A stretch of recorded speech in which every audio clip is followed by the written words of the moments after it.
Watching him work in the studios was, for me, it was always a thrill because, first of all, the way he picked up the guitar, it sort of disappeared into his body. It always seemed as if it was at one with him, which it was.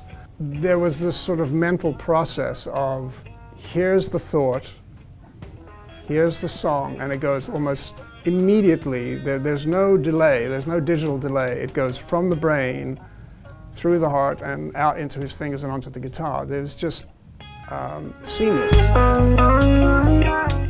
How does one harness the man's spirit and soul?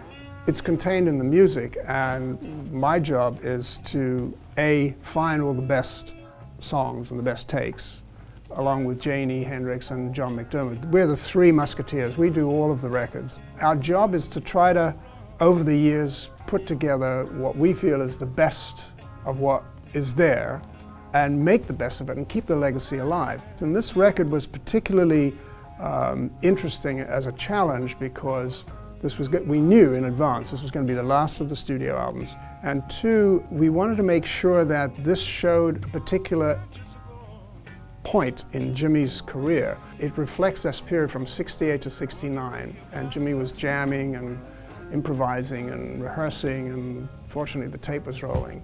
And he was just trying to figure out what is the new direction for Jimi Hendrix. You hear it in the People, Hell and Angels album as an experimentation with different musicians to push his limits and push his musical horizon. He was searching. It was quite a challenge. It took us about 2 years to sift through the material, find the best songs, and put it together.